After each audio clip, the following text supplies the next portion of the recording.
to your weekly Corner Späti. It is me, Kieran. I'm joined by Uma. Hello. And Nick. Hey, yo. Yo indeed.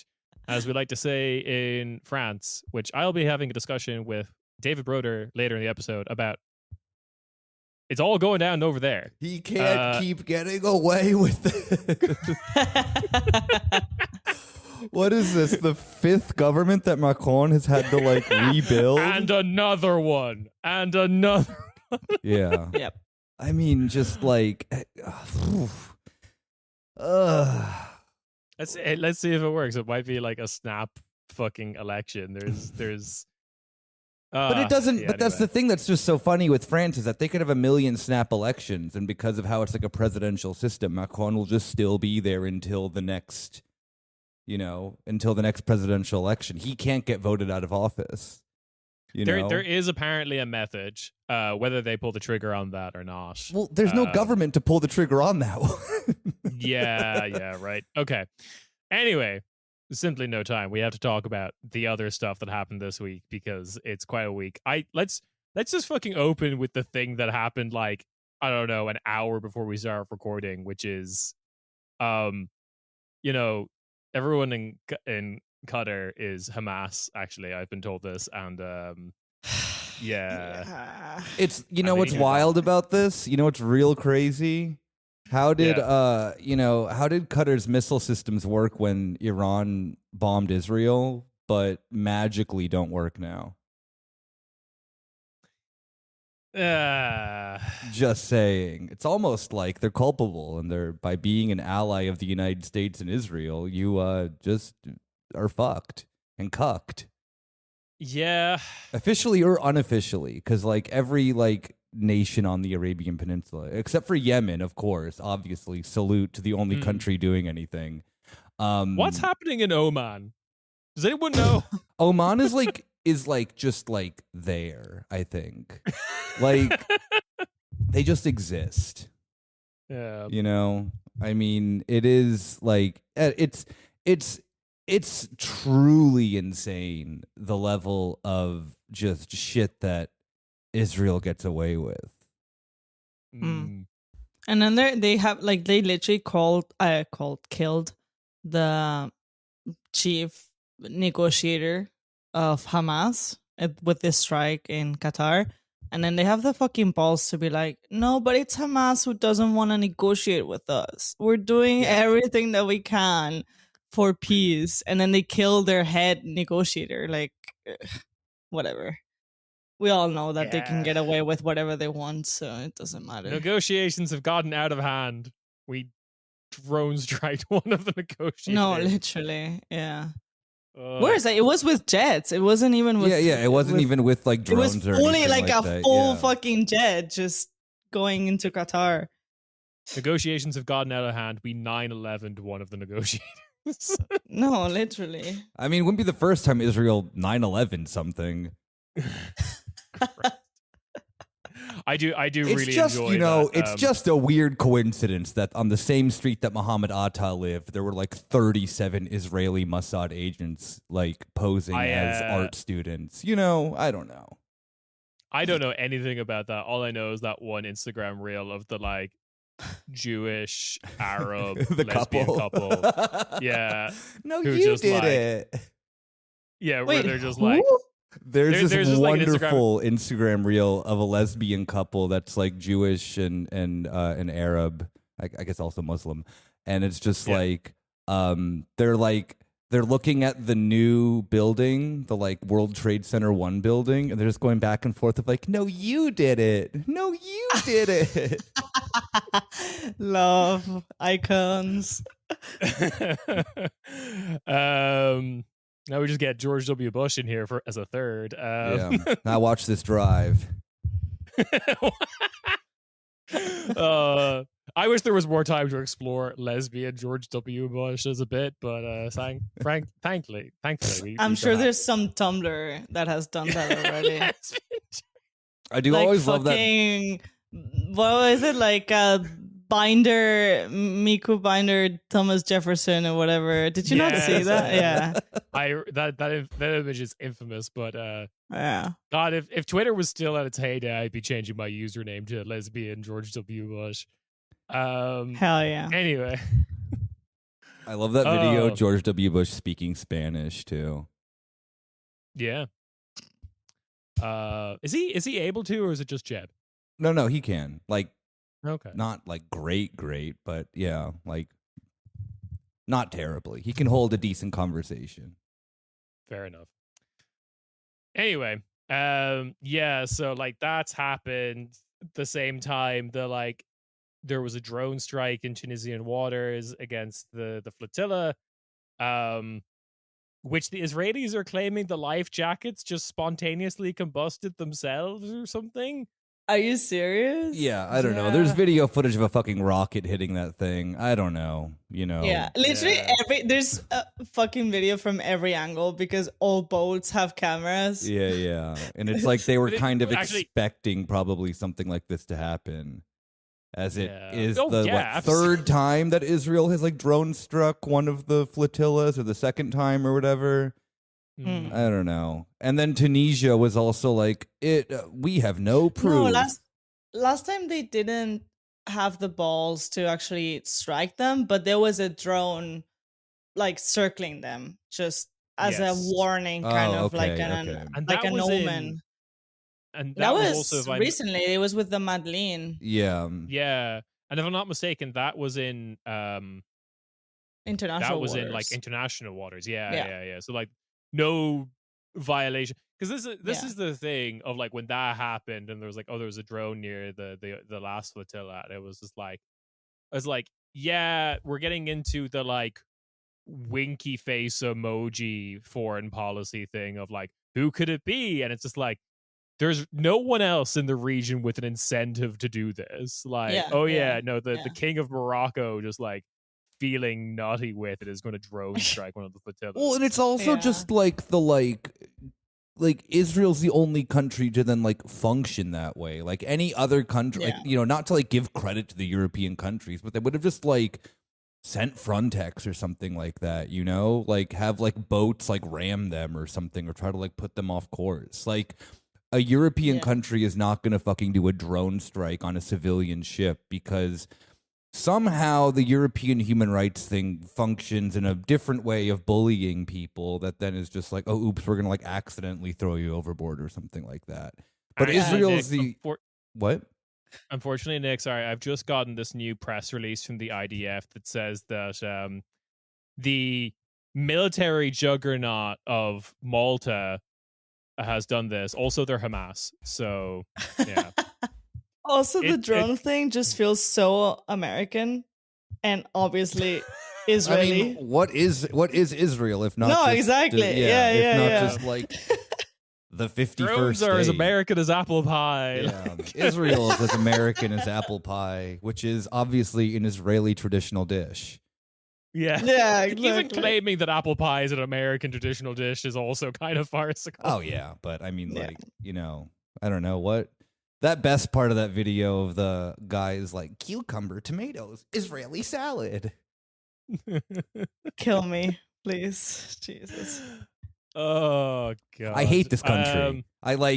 My patience is worn beyond thin. I'm just, and it's also like, even claiming everything is Israeli isn't Israeli. That's Greek. Yeah, exactly. That's the most. Yeah, like you can't steal our culture. Like on top of all that, we think that we started everything. We invented tomato cucumber salad. I mean, maybe. The best though that I've seen on the on a lighter note, sports. We love sports. Did you see like? I forget. I don't know who it was who then made this comment. The Eurobasket thing. First off, you know, shout out to Slovenia for absolutely just nuking Israel. You know, beautiful job. Israel's basketball team is dog shit. Israel's dog shit in every sport, which is actually hilarious for a country that claims to be so fucking masculine. They can't do anything except for like fake win Eurovision, which is gay. So like, Gay but- bracket's good. yeah, gay bracket's good, but for Israel, gay bracket's bad. But this is like the only thing that we actually have a chance at. Yeah. But they like, so like someone was like, oh, how do you stop Giannis Antetokounmpo? Also salute, Greek MVP. And then just like an Israeli is just like, oh, with an M16. It's like your brain can't function like outside of just like violence against civilians. Also, if you shoot Giannis Antetokounmpo, I We go to war. yeah. Yeah. Greece would defend him, which is the most insane thing. He's like the one person to like make racist Greeks like somehow not be racist. Yeah. God bless. In continuing on this theme, because this does kind of dominate a lot of the news, we also have to kind of like note what happened in I'm always nervous about pronouncing this. It's a French speaking city in Switzerland, Lausanne. Yeah. Yeah. The fucking guy driving through the like Palestinian demo thing in Switzerland is fucking despicable. Did you hear his excuse? I did not hear his excuse. Why would you offer an excuse? He said that he didn't realize it was a pro-Palestinian demonstration. He thought that it was a klima like a climate demonstration. As if that makes it better. What? Your Honor. Your Honor, I drove my BMW through these people because I thought they were protesting against climate change, which I do not believe in. But I am accidentally pro-Palestinian. I don't think he's pro-Palestinian, but the fact that he like gave an oopsie, I thought that they were different protesters. I believe it completely. Yeah. Which is, as we all know, I'm legally allowed murder. Yeah. I have Bild politics, which would still allow like murder of Palestinian activists to be okay. Like, yeah, I do think that is probably what's at play here, because like I'm trying to find the model of car. Oh yeah, it's BMW. It's a BMW. Yeah. This is like, yeah, this is French, Swiss French of Polshar. Like, I believe him 100%. Well, he was like, Pusha. He's the only native French speaker in the world who knows the term Klimaklebbes. Like, God damn it. Speaking of the German mind and its effects on the world, and sometimes what the fuck happened with those 14 AFD candidates just dying? It's 14 now? It's 14. Last week it was 7.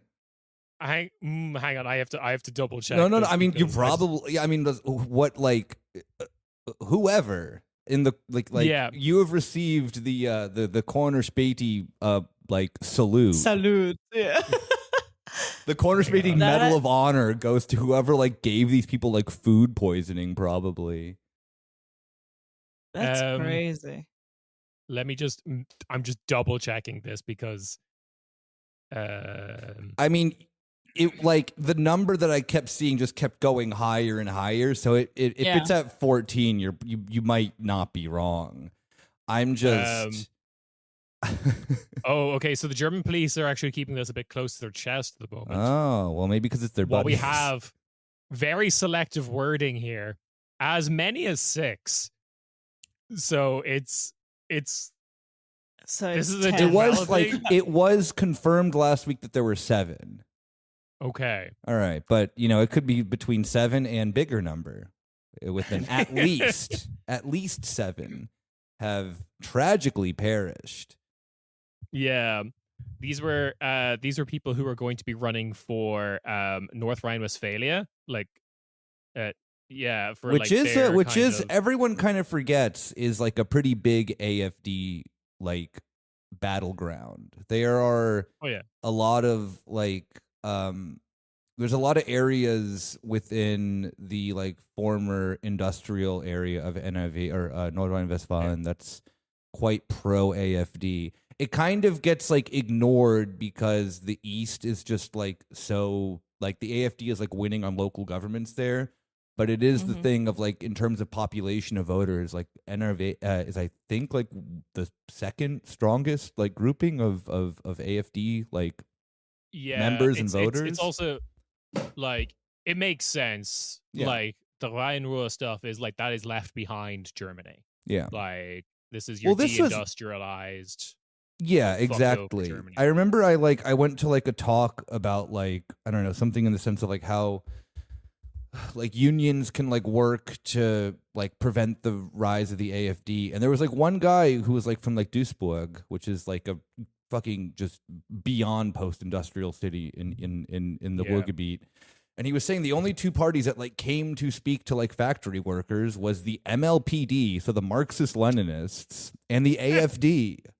And that's fuck. Yeah, and it is like it's that thing too that then I mean yes, okay, fine, Berlin's like a metropole, like multicultural, this and that, but like the thing that then did work with Die Linke was like going and talking to people like door to door, and the AFD is really good about doing that in like in their on their like ground game sort of thing. Everyone kind of forgets that it isn't they do that just in the East too. Yeah. Oh, no, they do it everywhere. But particularly in area like Duisburg, the fact that the guy mentioned, he's like, the only two parties that came were like the crackpot Marxist-Leninists and the Nazis. They're all voting MLPD now, right? Nope. Right, Nick? Yeah. So, but we can go to Gelsenkirchen and see the Lenin statue that they put up. Oh yeah. I mean, that's one W for the MLPD. That just pisses off everyone else around them, basically. So Jesus Christ. Anyway, conspiracy theories abound. I think the CDU government has decided to utilize the state in self-defense.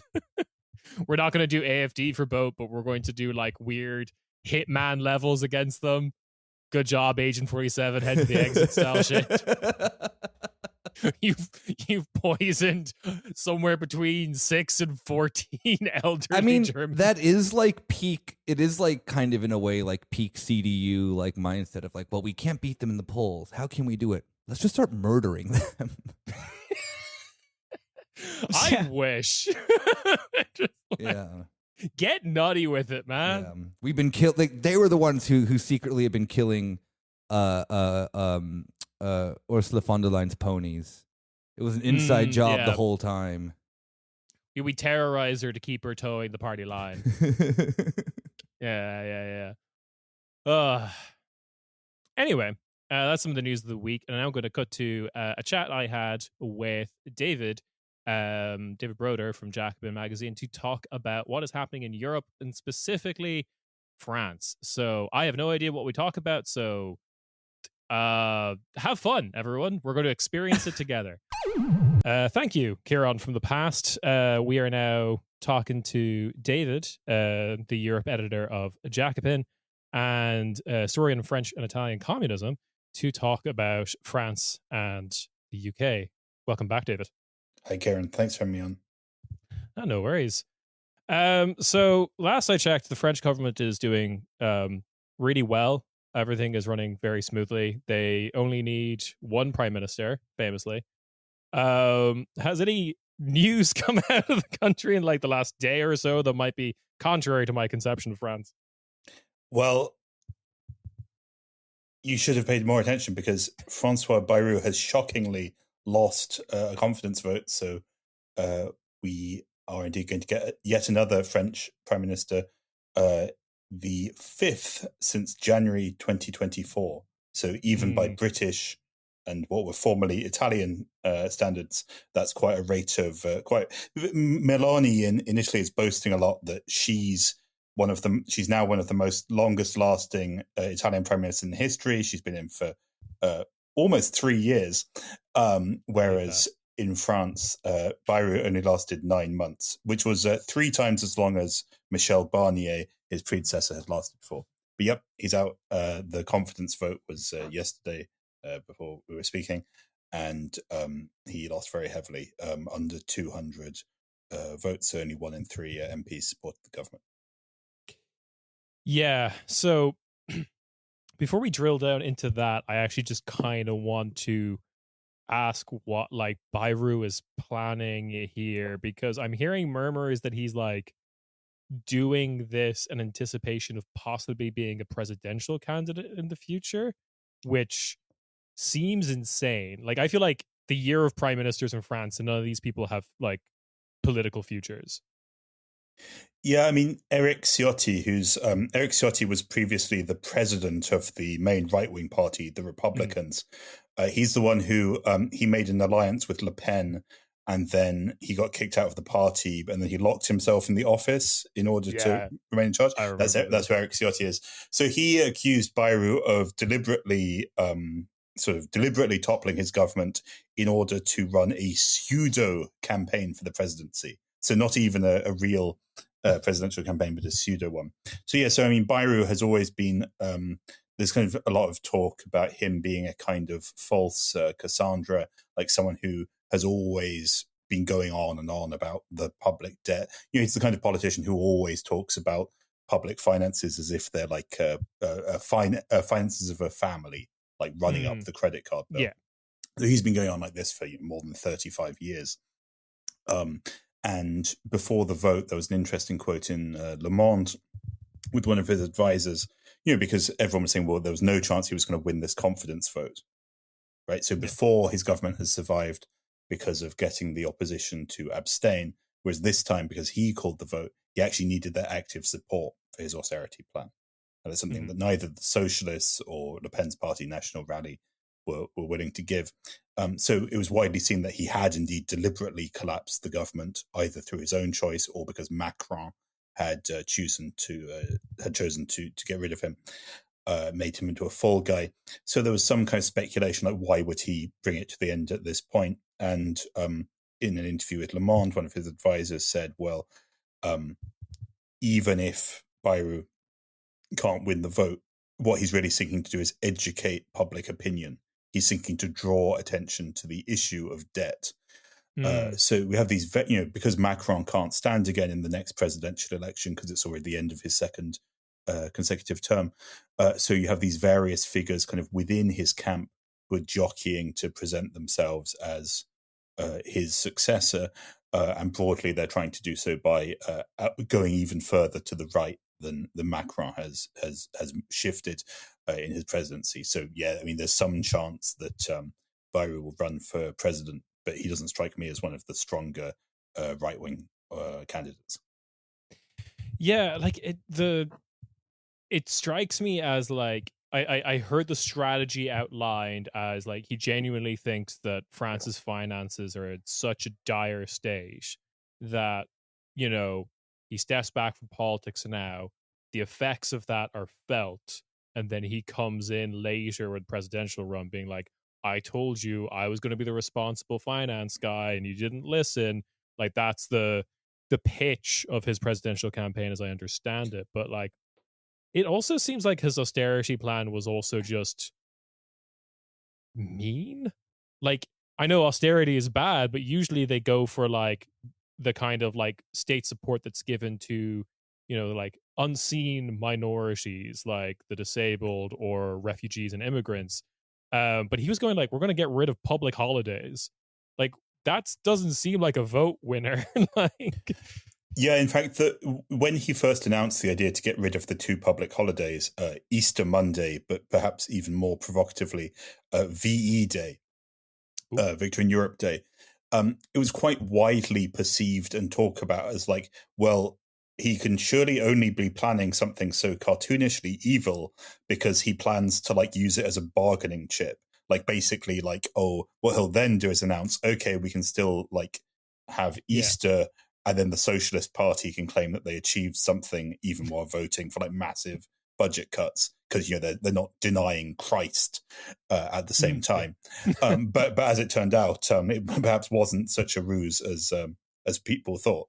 But yeah, I mean, like, I think he is he embodies a certain kind of something that we see a bit like, say, in politicians in other countries. If you think of Matteo Renzi in Italy as well, this kind of thing of this kind of late stage Blairism, where kind of 30 years after the original, you kind of imagine that the way to be a successful centrist politician is just to kind of constantly lecture the electorate on how they have to take tough medicine and how you're a kind of lone voice for decency against the kind of wicked overspending left. Even when Bayrou became prime minister, he said, this isn't a financial issue, it's a moral question.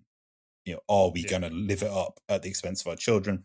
So kind of, rerunning the rhetoric of the sort of Eurozone crisis and even of sort of centrists of the Blair mold. But yeah, there's this kind of showy, provocative, liberal know-it-all act, which could be said to be quite well designed to endear him to a certain type of media opinion and to put himself forward as a kind of right-wing liberal candidate for 2027. But I mean, the kind of idea that he'll be shown to be right and then people will come crawling back, I think is very unlikely, and really is actually just a kind of weak version of Macron's own version of that idea, which is that he's a kind of latter-day Charles de Gaulle, and that basically, he's going to leave office. Maybe one of the national rally ones will be in for a few years. It will all go to shit, and then Macron will return as the sort of providential man of the French state. And I think the problem is he has nothing to build his reputation on. Yeah. He's not a safe pair of hands. I mean, even at the level of the debt, I mean, it's massively risen under and because of the policies of Macron's government, basically because he got rid of wealth tax and lowered corporation tax in the name of boosting investment and expanding the public coffers, and that hasn't happened. And during the COVID crisis, and overall during the COVID crisis, debt basically ballooned, and it's something like $1 trillion more than it was at the start of Macron's term. So, from the perspective of reducing debt, even if that were indeed the objective, then he has no record to stand on, and neither does Bayrou. Yeah, this is the. I mean, Blairism is absolutely the right thing to reference here, because I always feel like it is the dream, the fantasy of the Blairite politician that I get to scold and I get to lecture and then I'm rewarded for doing that. Everyone then, so I'm shitty to people around me and then they somehow like me afterwards is there's also I think the follow-on logic doesn't work for me of Bayrou could turn out to be right, the French economy could really suffer because of this debt, doesn't really mean they're going to vote for you. That's not a guarantee, actually. But also going back to the legacy of Macron after all this, there was this. I forgive me because I don't know the deputy who said this. I know they were LFI, talking about Bayrou in the parliament, kind of, and the Macronist bloc in general, did mention the your future doesn't exist. To jokingly air quote referencing Macron, the Mozart of finance has taken revenue away from the communities and impoverished the state, all in the name of supposedly making France more fiscally efficient, and that has just completely blown up in a way that, at least under I don't know if you want to count the neoliberal revolution up to the 2008 financial crisis, that at least took 30 years or whatever. But this happened incredibly quickly. Yeah, well, I mean, it's I think it's Cédric Durand speaks about this, which is that Macron started his term tweeting in English that he wanted France to be a startup nation, and it's well, it's kind of true in the sense that 9 out of 10 startups go bust. Yes. So, or a successful startup gets sold to a larger tech company. So is that in the offing? Can we sell France to I don't know, Germany, Italy, Spain? They're doing all right at the moment. It is quite funny to hear the the leaders of the current Italian government are very much enjoying issuing kind of grave warnings for like Antonio Tajani, who's like the leader of Berlusconi's party, now that Berlusconi's dead, of course. And it's the foreign minister, this kind of, France has always been a stable partner, we hope it will see it through. We wouldn't want one of the major countries to collapse. Kind of very much like inverting the usual relation between the two countries' politics. Yeah, I do remember that, like a similar kind of, well, ironically, Schadenfreude happening when like Germany's economy was tanking and Greece suggested maybe they sell one of the islands to mirror rhetoric said in the Euro crisis. Right. I mean, I guess my next question here is, what are, like, okay, let's imagine we're Macron. What are our options in front of us here? Because it's like the short list I've seen for like possible PM replacements are the people that were the short list the last time, which it hasn't been that long, I guess. So why would it have changed? And it just kind of struck me that like trying the same thing again and expecting different results has always been like Macron's strategy, because Hollande's government tanks because of these unpopular reforms to like pensions and labor, and then the next presidential election, the candidate who wins is the one who was actually the architect of that. So like this seems to be his go-to move, I guess. It worked for him once and he gets to do it now. But like, what is he meant to do in this situation? What is he planning to do even? Well, I think that the most obvious card to play, well, I think there's two versions of it. Let's say three versions of it. So one is to do exactly the same thing again. Yeah. And that would most likely be with a political leader drawn from the outgoing government, so someone like Sébastien Lecornu, who's the defense minister, or go more right wing, someone like Bruno Retailleau. So Bruno Retailleau is like the leader of the Republicans, the Conservative Party. He was the interior minister, and he's sort of like a bit sort of trying to chip away at the Rassemblement National, the Le Pen vote, a bit like Sarkozy did in 2007. And Retailleau is polling quite well for the presidential election and mightn't actually be helped to that end by becoming prime minister now. So basically, like, do the same coalition again. So Macron's own party plus Republicans, and then use various procedural tricks to maintain itself in power, a bit like Bayrou actually did, but probably without being able to force through the planned austerity to the same degree or with the same timescale.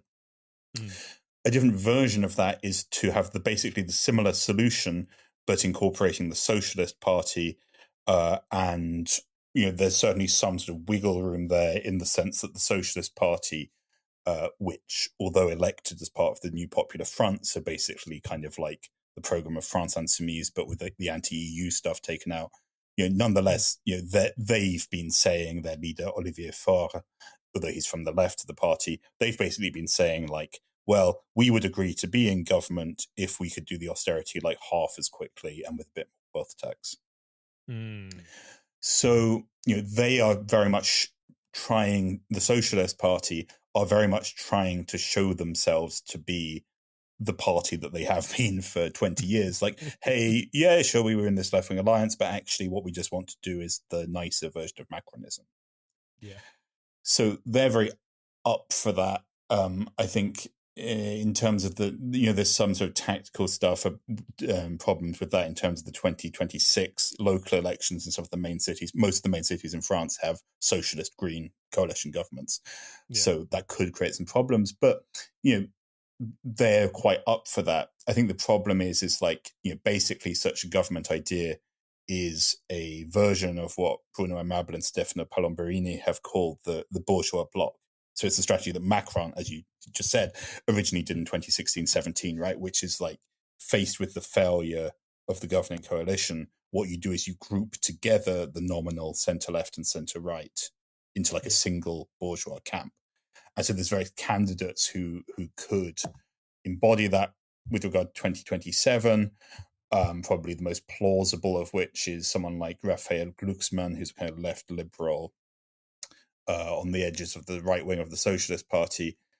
But then we've kind of seen it before. The elements from which it's drawn are a lot narrower and smaller, and probably the more centre-right parties like the Republicans, they're instead trying to split the difference with Rassemblement National. Yeah. The kind of like liberal hero breakthrough thing is a lot harder to pull off now than it was in 2017. So I think that that's not so likely.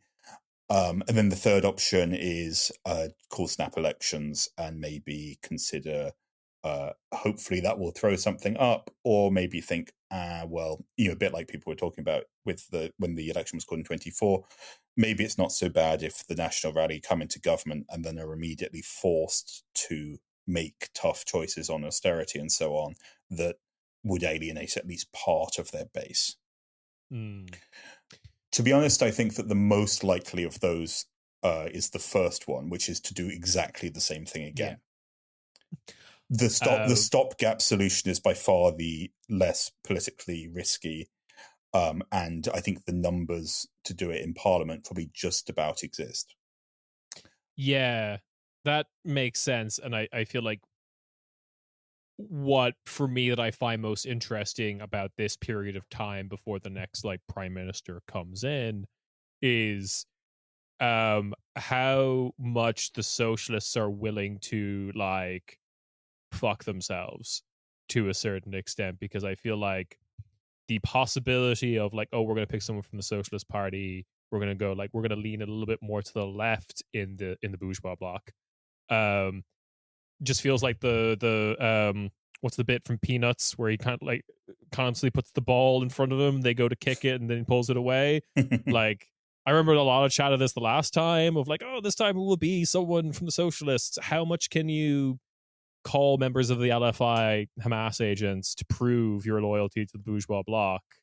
Even though being a part of the NFP, was it Nouveau Front Populaire, was probably like the most successful you've been electorally for the last couple of years, but you're just like doing everything you can to scupper the chances of that alliance happening again anytime soon. Yeah, I mean, the thing is like the idea of leaning on the Socialist Party has already been tried a lot, right? Even the appointment of Bayrou was a step in that direction. And if anyone still remembers him among your listeners, Gabriel Attal, who was a recent French prime minister, when he was appointed in January 2024, 4 prime ministers ago or whatever it was, I mean, that was touted as a shift to the left by Macron. Yeah. Right, and to opening with the Socialist Party, and there wasn't dialogue. The thing is like this. I think like France Insoumise people like to say a lot.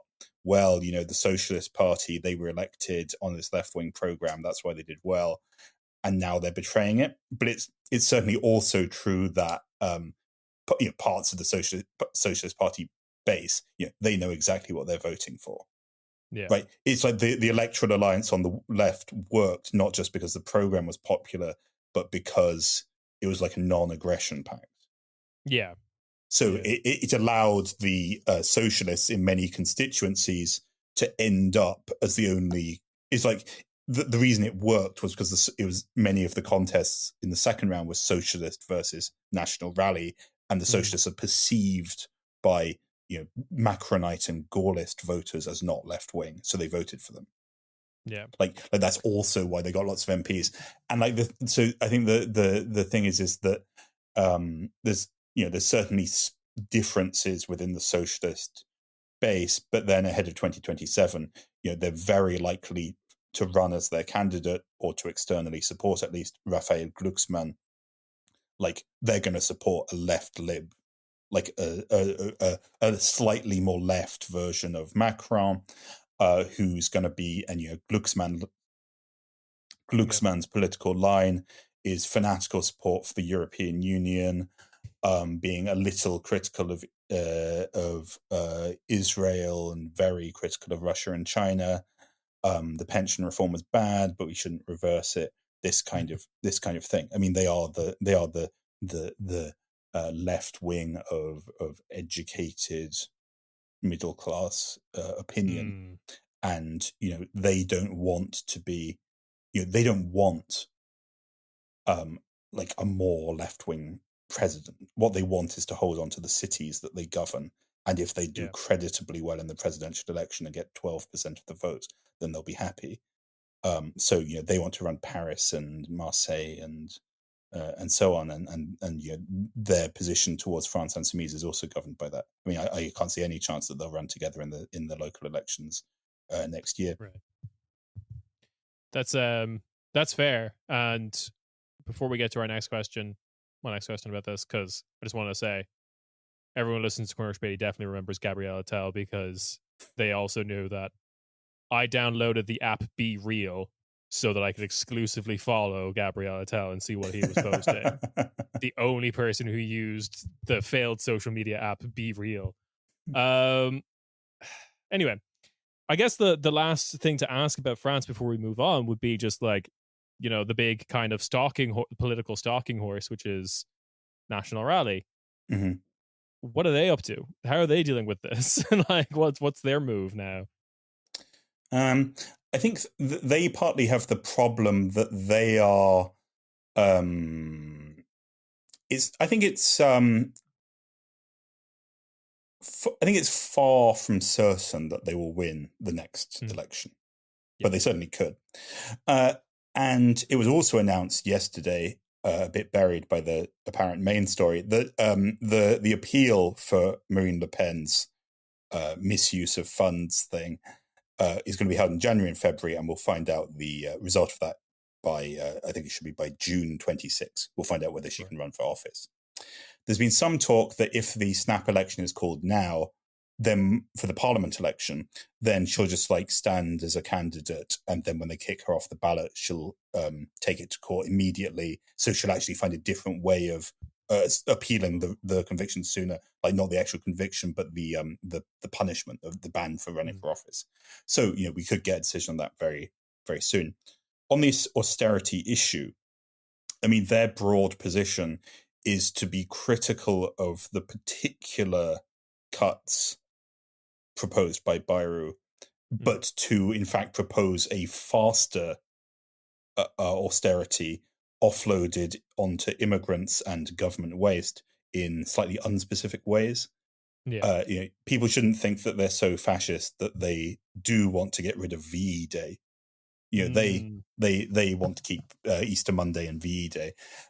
So their main sort of strategic focus, I think, is trying to compete for some middle class centre right voters. Although their electorate overall leans more peripheral, rural, slightly poorer, certainly lower education, they're expanding quicker among middle class groups who already vote right wing. And so they have this kind of battle for legitimacy with, although it's not really much of a struggle anymore. I mean, it was only last week that Nicolas Sarkozy said that they're part of the Le Pen's party are part of the Republican arc of legitimate democratic parties, and if they get into government, then so be it. I think that they are for, as Jordan Bardella, the party president, puts it, they're for order in the streets and order in the public balance sheets. Order in the public accounts, he says. It's only me who translates it with the joke. But yeah, he says order in the public accounts and order in the streets. Right. Because, they're not a sort of welfareist, spend money on everything party. They're increasingly supported by homeowners, by so-called aspirational types, by normal right-wing voters. They're picking up the people who finally realize that, Les Républicains are maybe not the presidential tour de force that they once were. Although I think the qualification of that is that they actually have picked up a bit, thinking that the Les Républicains are one of the historic main. In fact, the party has had the presidency for most of the last 60 years under one name or another, and that in the last election they got less than 5% of the vote. But currently their leader Reteo is polling, I think, around 15. There could be a plausible candidate if there's a very fragmentary race that can make the second round. But like, yeah, I mean, like National Rally are in a quite strong position, and they're appealing more to the middle class right wing voters. So there's this kind of big social mobilization planned for tomorrow, which has a sort of a bit of the air of the Gilets jaunes about it. It's like started from this quite strange online sovereigntist group, very like anti-EU, quite like anti-Freemasonry conspiracy theory. But they said, let's block everything. Then that got backed by the France Insoumise, then a bit by the Greens and Communists, by the CGT Union, so there will be some strikes. That kind of social struggle, actually, I think isn't really what National Rally want. They want a sort of platonic opposition under their own control. And also, it's probably also true that the Bayrou resignation could take the wind out of the sails of the mobilization a bit, but we'll see. We're planning, me and my partner, Julia, Kieran, we're planning to go to the Communist Party Fête de l'Humanité this weekend in Paris. So we'll see if it's gridlock and rail strikes and we can't get anywhere because we're swept up in the uprising against austerity, or whether it's a damp squib. But yeah. Yeah, that's fair. I have heard murmurings of that, like action. I'm going to broadly call it an action. That's fair. So, leaving France for a bit, we go now to a wonderful country with a solid two-party system, and all polls seem to indicate those two parties will maintain. The UK. Jokes aside, I'm genuinely flabbergasted at how much that kind of like two-party stranglehold, according if polls can be believed, has been blown up.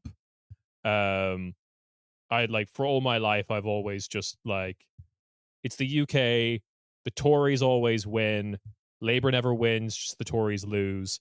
Like, it's now having this thing where a bunch of other parties, like the Lib Dems, are polling relatively well, Reform are atop of the polls. It's a strange time, and I'm just kind of curious because we very rarely talk about the UK on this podcast. How the fuck did we get here? I mean, I know the answer, but let's hear it from you. Well, the thing is that the Labour Party entered government with extremely weak enthusiasm and mandate, and then decided that the way to press on would be to alienate the people who did vote for them. Yeah. And I guess it's probably the case that, when we were campaigning in the general election the previous time for Corbyn in 2019, and it was a bit weird. You met some of the Momentum activists, kind of, like boomer, nice lefty people, and they were like surprisingly positive about Keir Starmer. Yeah. Right? There are lots of people who supported Corbyn and voted for Starmer. That's why he won the leadership. And I think like maybe a lot of maybe those people, and in particular, or even more so people who like voted Labour, but didn't necessarily follow very closely what Starmer was doing in terms of internal party management and so on. People might have been quite surprised quite how bad his positions are, quite how regressive it's been in terms of austerity measures, or at least, let's say, benefit cuts, even if they are increasing the NHS and particularly defence budgets. And in particular, I think the issue of Gaza, although I don't think that like you can build a left-wing alternative to Labour solely or mainly focused on Gaza as like the issue, it's certainly like a massive, and rightly so, a massive split in Labour's activist base and support. A lot of people are shocked to see what they've been like in government and not just in opposition. And, they have tanked. I mean, the Labour's slipped from 33 to barely 20% support. And, I think the reform thing is partly driven by ex-Labour people. A lot of it, though, is cannibalizing the Tory vote. And, they are, they're doing extremely well. And I think they will. I think they will be in government next time because the attempt by both the Tories and Labour to fight reform consists almost entirely of trying to chase after them and copy them. And I think there are people who, Labour people who think like, oh, when it comes to the election, people will look at reform more closely and see all the scandals and how incompetent they are and all the fruity people, like the crazy singing at their party conference and stuff, and realize, oh, they're not serious. I think that that's so wrong. That's, it's like Nigel Farage has said that he's to the left wing of the public on immigration, and a recent visit to the UK confirms his perspective. I mean, joking aside, though, I mean, like, the thing is that the kind of re-migration stuff and the sort of everyday focus on migration and the alleged destruction of English national identity as like the central and defining issue of our time is very, very loud and noticeable.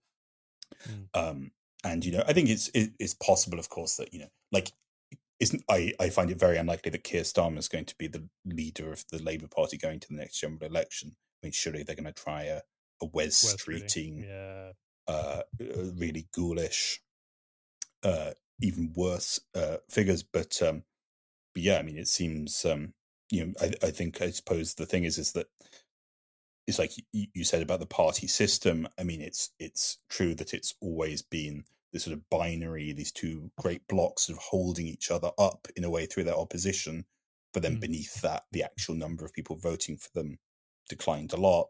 And then now we're seeing like it's collapsing quicker because there wasn't much really underneath it. I would say, however, that I think the Lib Dems have very little chance of benefiting.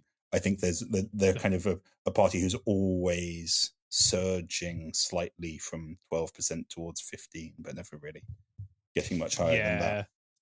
I think I mean, talk a little bit about the two-party thing. It's something that we're seeing in a lot of different countries where, I often joke about Cornish Späti that, like, various countries have their default parties, right? Like the CDU is like the default party of Germany. Like if you factory reset Germany, it comes back CDU. And then you also have like the SPD as your default alternative. Ireland has Fianna Fáil, Fine Gael. Like, Sweden has like Moderata and like the Social Democrats. And then, but again, this trend is occurring. Like these parties win, but then you look at like combined vote share of both of these parties over time, it just keeps going down. Same in Germany. Like CDUs are in government now with their second worst historic result, basically. And their worst historical result was the last election before that.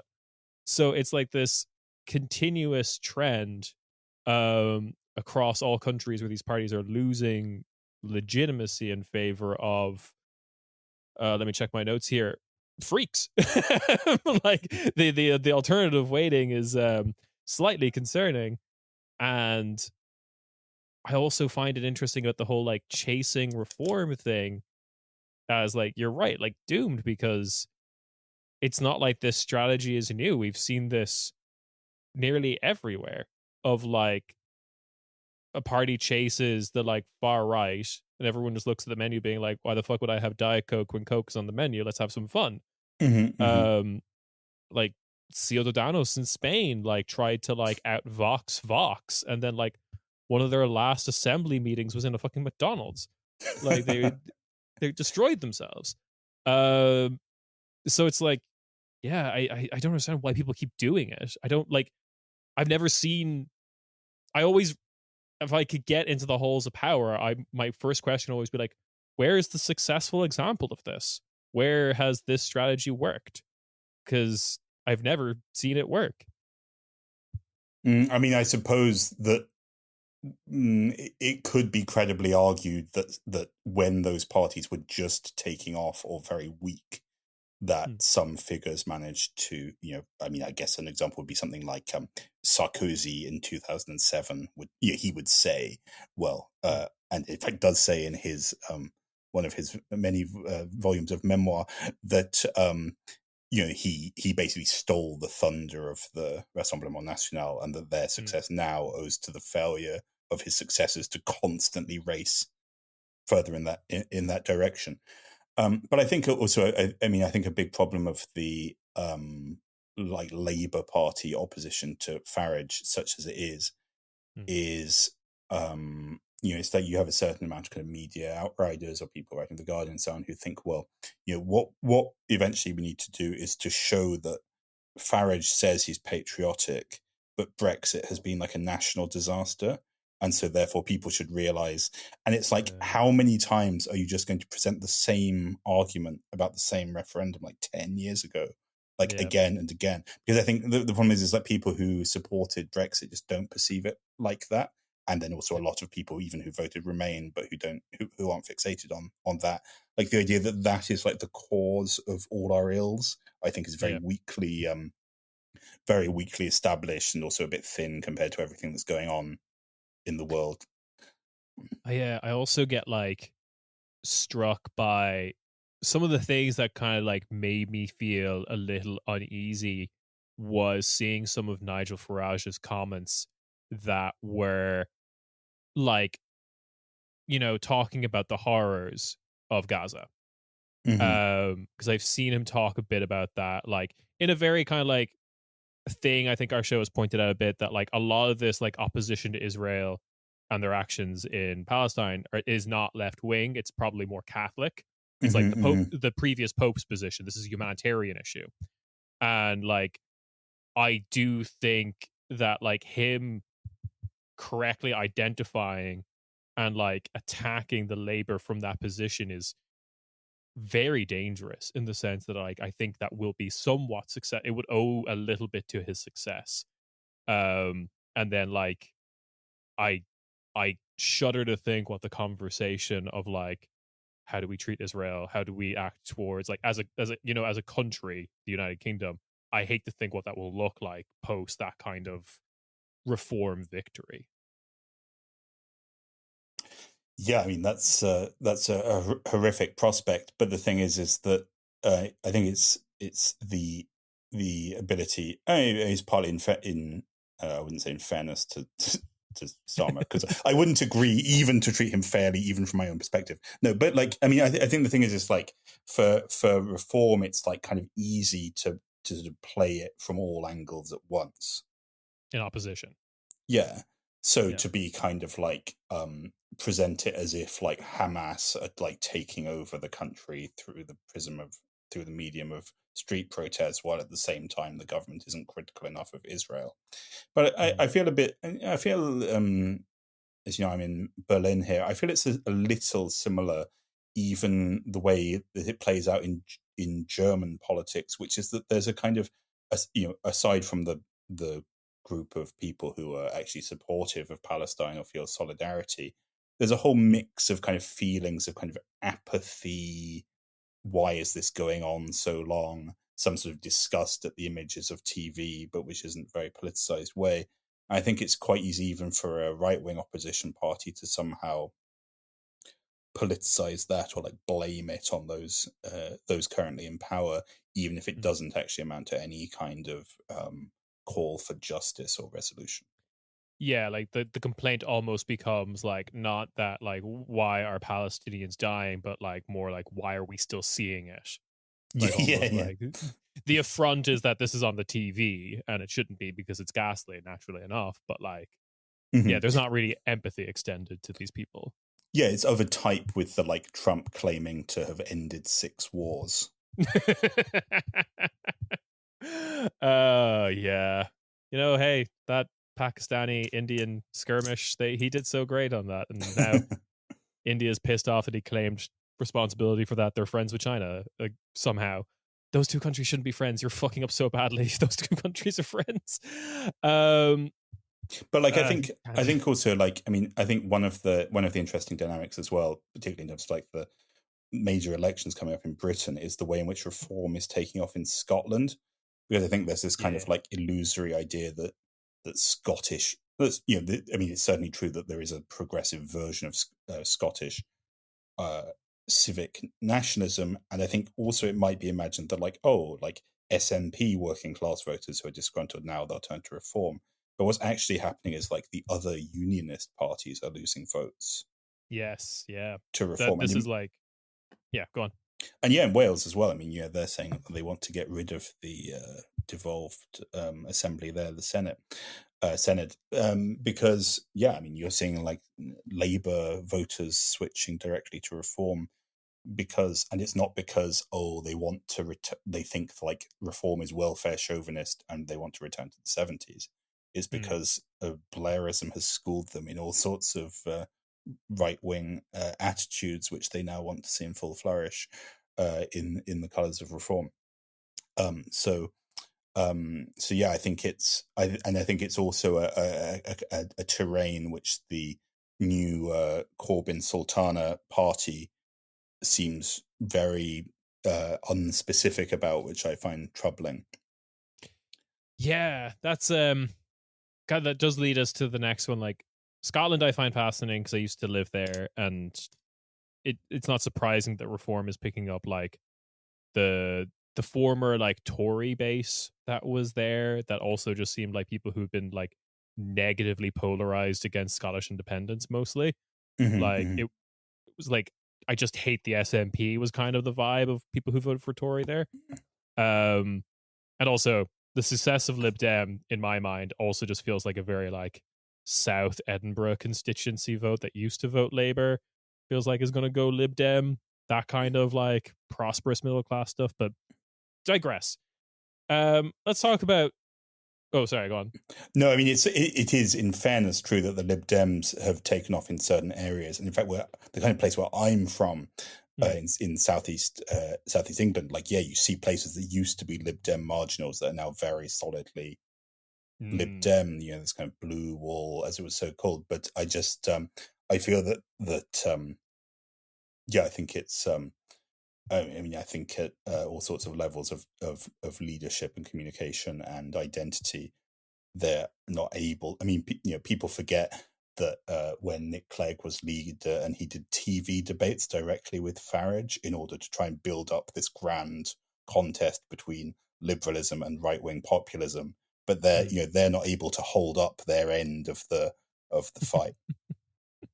No, and I'm just going to check which one's still a mainstay of British political talking shows, and it's not Nick Clegg. God, what a punished figure Nick Clegg. He had to defend the metaverse. Anyway, you do mention something that's probably one of the more interesting things, especially from like the left perspective on like British politics now, which is this kind of left resurgence. I don't know, but like the left trying to carve out like a political electoral identity for themselves rather than the old strategy of like hijacking labor, which is like either this is the Corbyn Sultana your party thing that's happening at the moment, or what's his name, Zach Polanski's leadership in the Greens, which he has won that now, right? He's the he won. He got like more than 85% of the vote. Yeah, like Saddam Hussein numbers. Yeah, it was ridiculous. But like both of those things are, relatively exciting for me as someone who like, lives next door to this country and has always just written it off as like, insane bastards, leave them to it. But like what are the prospects for either of these movements, I guess, at the moment? Well, I feel that with the Green Party elected Zach Polanski, who calls himself an eco-populist and who has moved to the left from his earlier, more liberal stand during the period where Corbyn was Labour leader, and he talks about combining green issues, which everyone knows about, the Greens are passionate about, with like lowering the cost of energy bills and the cost of living and so on.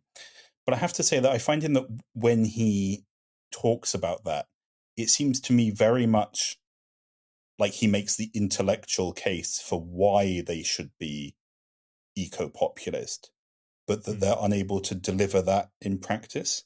Like it feels to me a bit like I always find that a problem with the kind of Green New Deal idea is it's kind of like when you're talking to voters about it, it sounds a bit like why you're making the intellectual case to them. Why, like, wouldn't it be nice if green politics were associated with job creation? Yeah. But then it's actually very hard to like link that to like practical examples or actual experience of that working. And I think, what Polanski, obviously many thousands of former, many thousands of left-wing activists, and including former Corbyn-era Labour supporters, joined the Green Party to vote for him and were enthused by him. But then I think that the right-wing argument, the right-wing side which lost the debate or lost the leadership election, their argument is basically, well, the Green Party is competing for seats with like the Lib Dems and Tories in places like, Bristol or Norwich or Guildford or whatever it is. Well, not Guildford, but so urban centers you'd forget exist, basically. Yeah. So branches of Waterstones. Yes. You can just cut that if foreign, international audiences don't care about that. But like, so I think the thing is like, it's like he makes a good case for why the issues should be linked, but I just don't think the Green Party is a viable vehicle for bringing things to speaking to working class voters.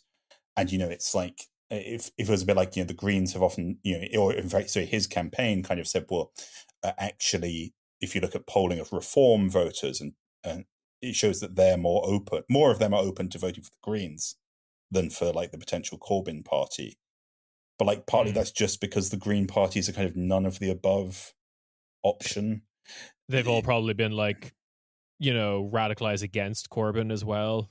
Yeah, for sure. And I think actually at the partly like I think once they understood more what Polanski stands for, I find it hard to believe that they'd still vote for him. We'll see. But to be honest, I think the Green Party in its like style of doing politics,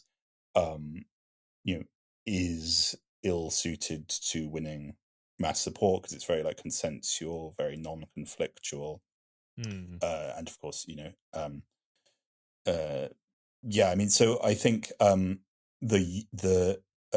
but what his leadership represents is, of course, an unanswered social demand, which is that there's lots of left-wing people in Britain who feel very unrepresented, and his victory is one of the expressions of that. The new Corbyn-Sultana party, I think, should avoid operating like the Green Party does and being like a party that organizes people with left-wing opinions or spends its time focusing on what its activists think. And I think there's a problem, which is that it's like this party has been announced, like this is going to happen, and the leading figures have talked up a lot, like this is going to be full of direct democracy, and it's going to be you can make it whatever you want. And the thing is, I think that while at the same time being very vague about the calendar for like how things are going to happen. Yeah. So I think the problem is in that void of leadership, people will step into it and put all sorts of hobby horses in it. Yeah. Which means Trotskyist groups, TERFs, people in Scotland who are against Scottish independence, all manner of very volatile and explosive and important issues, but which like shouldn't be let to like overrun the party as soon as it starts to exist. Yes. It reminds me a bit of like, a few years ago, well, not a few years ago, 20 years ago when I was a teenager, and they set up a thing called the Labour Representation Committee, and it's like the left wing of the Labour Party, and it's like it had a founding conference. There's only people like John McDonnell and Corbyn and so on in the fray, and they were like, well, let's just have a big democratic conference and like everyone can come and put forward their ideas. And so what that played out was like trot groups like in Britain, like the AWL and CPGB aren't trots, but these small groups with like a few dozen members, each of them come along to the founding conference, and they each have like a version of like the program of social democracy in the 1890s, where it's like, here's our like 200 bullet point thing of like the vision of the world as it is and what the future should be, and let's have a debate among those. And it's just like really chaotic, and I'm very concerned that the new party, which draws on many hundreds of thousands of people, like let's say 800,000 signed up because they're interested, but even if like 100,000 actually want to get involved, that's a real resource that could be really important source of energy, and it could be wasted by quite a small number of of people kind of wrecking it. And like already we've seen a bunch of local meetings have been called by, supporters of your party in such and such town, and they're just small and sectarian groups who are trying to hijack it. Yeah, number one issue is that the UK should normalize relations with the Soviet Union. Kind of. This is what needs to be addressed. Yeah, it does strike me as like the dragging of the feet is a little bit concerning because, I swallowed my, my overly irony poisoned, overly online kind of sensibilities when I hear the name Your Party, and I think it sounds like a part of a package holiday deal. And then go like, okay, fine, direct democracy, you can get to name the party. I think it will probably end up being called the Left Party. That makes the most sense to me at the moment. But then at the same time, it's like you should announce the placeholder name at the same time you announce the conference of where the name is going to be decided. That just feels like good kind of like organizational branding, whatever you want to call it, of just like, here's our placeholder name, temp_file version 1 whatever .psd. We will change it at the conference, which will be September 15th, whatever. Like, and it's just kind of like frustrating that they haven't, I don't know, you might know better, but that they haven't really called that date yet of when this, like, the party's launched. Let's sort some shit out. No, I mean, I think the thing is that there's a bad mix of creating expectation that it will be like totally a free for all, and then a few people behind the scenes, some of them not like hardly like publicly well known figures, who are sort of like trying to like manage the process. So it seems to me to be very much repeating the kind of the very worst aspects of things like the 5-star movement in Italy, or where basically like because the thing is, it's like the most obvious form of resolution is to allow people to vote online on things that don't matter, including, I must say, the name. While because it's so I think that the question is like, well, how are you going? And also there's this kind of because it has a few MPs already, and there's some talk of these like local councillors joining up, so it's kind of like a thing that risks a bit being a kind of weird patchwork of unaccountable things. But that said, I mean, I think if I have one thing to sort of self-crit, when the original Corbyn surge happened, my attitude, and I wrote an article for Jacobin about it. In fact, the first article I ever wrote for Jacobin, I basically wrote like, well, Corbyn might become the leader, but they won't be able to take up charge of the party, so it'll just be a collapse.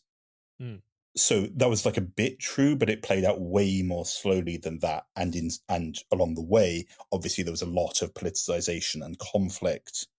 Yeah. Like we could say, okay, it didn't like rebuild the structures of the labor movement or even a party organization. But obviously it did draw in a lot of people's energy and excitement. Yeah. And of course, the real issue, of course, is the failure of the labor government. And I think this party, even with some blow-ups and controversies that will be all over the media, I'm sure that this party can easily get to be a party that gets 10% of the vote and wins a bunch.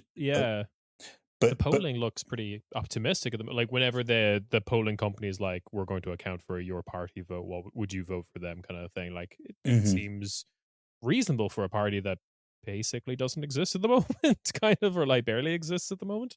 Yeah, and you see, like, I think something like more than a third of existing Labour Party voters say they'd consider voting for it. But then also, I mean, the thing is like, it's certainly true that without Corbyn's personal involvement, it wouldn't take off at all.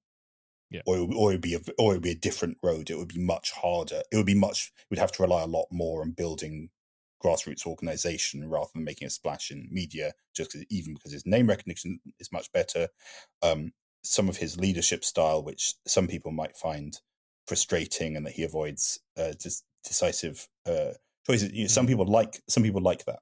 Some people think he's like a nice man who's well intentioned and who says good and correct principled things. So I think his role is very important, but then it also really needs to the big question is like, how does it build something that can like include him and stay true to the things people like about him, but that also builds something a lot more enduring than the Corbyn Labour Party was. And I think a really important focus of that is building up local level leaders, making more people from not university backgrounds, making more people from the Labour movement, and who aren't just full timers, making them into its leaders. Building up the kind of like it could be in a Leninist way, we might say cadre development. Like making it something that's rooted and not just this kind of election time thing. But Lewis Bassett had a very good article for Navarra the other day, which is like, well, we can't like recreate the exact infrastructure of the 20th century labor movement. Like people don't rely on like the Social Democratic Party to lend them a book anymore. Yes. So of course it has to be different in ways, but I think probably the overall problem I'd say is that I actually think that the focus on direct democracy as the solution to all ills actually avoids the necessary work of like how do we build up local level structure. So instead you create a vacuum that's filled by like pre-existing groups and things, some of which are small, very sectarian groups. Which don't understand how to do mass politics. I think it kind of reminds me of like the issue you can get with I would say like replies underneath the Yanis Varoufakis tweet, where like people can have this conception of Yanis Varoufakis as this like left wing economist, but then you actually go to the people who like read his books or interact with him, and you go like, oh, this is actually like there's a broader sense of appeal here. There are more people who are not necessarily like socialist or communist who enjoy the works and writings and interviews with Yanis Varoufakis, that it's like you cannot trust that if you got every one of these people into a room, you would end up with a socialist or communist party. You actually need someone, and I think that's the same for Corbyn. People like Corbyn definitely. and don't, so you definitely need to come out and say like, we are left wing, or like rather than relying entirely on direct democracy, set some like boundaries of like, this is direct democracy, but within the playpen of workers owning the means of production or whatever you're going to set the boundaries at. Like we will normalize relations with the Soviet Union. Otherwise, you get a free for all problem. Yeah, I mean, I think that's the problem with the comparison with the Green Party, or talk of an electoral alliance with the Green Party, is that what the Green Party fundamentally lacks is the idea of winning over a specific part of society. So this is like Chris Saltmarsh had a really good article about this in the Ecologist, right? It's like it might talk about people versus elite, but it doesn't identify who the people are, right? Yeah. And like so, like a socialist party might nominally think, oh, we need to win over like most working class people, right? That would be a good strategic aim. That would be a good way of like disciplining and framing the other discussions that take place. Yeah. And so I think the problem with direct democracy as an aim in itself is kind of like, let's create the party of left-wing activists who stand for like progressive values. And I think like in the Corbyn era, whatever could be done was always somehow disciplined by the sort of dead weight of the right wing of the party. And then now it's kind of a bit like, well, why would we be, like, for example, it doesn't seem to me at all obvious that the 2019 Labour manifesto on which Corbyn actually ran should be a kind of should be a sort of programmatic starting point. Yeah. But well, we'll see. I mean, it's also true, of course, that in ways it's fair for it to go slowly in terms of its development. To have many different speakers and leaders and so on, and to start as a more informal structure, with Sarah Sultana and Corbyn and so on as its speakers. But I think the problem is if you promise direct democracy, then it will be hard to pull back from that. It will be hard, but either to realize that or to pull back from it. And I think it's something of a mistake, to be honest, because I think the idea, like the idea of it being different from other political parties sounds nice, but I think like a kind of a Zoomocracy, or people just like voting online and so on is a very shallow idea of how to change how politics work. and different from other political parties also could mean 20 different things to 30 different people. Like that's, yeah, you're right. Like it's the Your Party is in my mind. Your Party in my mind is vacillating kind of wildly with this conception between either a British Die Linke or a British Movimento, whatever 5-star. Yeah, I think they shouldn't. I think they shouldn't aim too much to copy Die Linke. No, but it just kind of seems like that might be what some people want out of this. Paul Mason warned Zara Sultana that if she continues in her fierce denunciations of Israel, then her party or your party will not, their party will not be able to get any donations from the Rosa Luxemburg Foundation in Berlin. Because, of course, the way you'd work out your position would be to work out who'd pay you to say it, and then... Yeah, of course, yeah. That's how I decide everything I say on this podcast. Shout out to Azerbaijan. I don't know what they're funding these days, but, like, hey, they've got money. God damn it. I can't believe Paul Mason's still around. Anyway, thank you so much for this discussion, David. Where can people find you and your wonderful writings? Jacobin. Mainly Jacobin. Also the New Statesman, quite a lot. Sure. I have an article in the New Statesman about the Beirut government collapse this coming week. Oh, good. All right. Well, there will be links to where you can find David Broder's writings in the description. I'm sure people know the Jacobin URL, but I'll put jacobin.com/author/David Broder there or something to be a bit more direct. And I am now turning back to Kieran of the past to do the usual thing I do at the end of these episodes, make a bunch of fart noises, plug some stuff, that kind of stuff. And thanks again, David. Thanks a lot for having me. Wow, what a fascinating conversation I just had. It was great. I enjoyed how hot I sounded. That was my favorite part. You can hear that I'm really lux-maxing throughout the entire thing, or whatever that means. I don't know. Do we have anything to shout? We do have one kind of cool, important thing to shout out, which is we have a merch shop now. At some point over the last year, I remembered I trained as a graphic designer, so we have merch now. I'm gonna insert all the explosion sounds and beep, beep, beep, beep, beep, beep, beep. Turn down for what? Turn down for what? Yeah. This is a main episode, right? Yeah. Oh, I can't put that in then. We can't.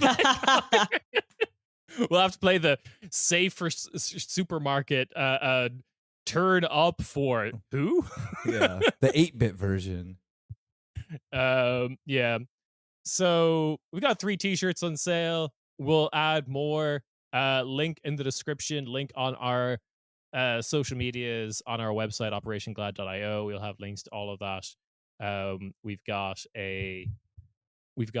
3 wonderful t-shirts, something for the girlies. It's going so well, don't worry about it.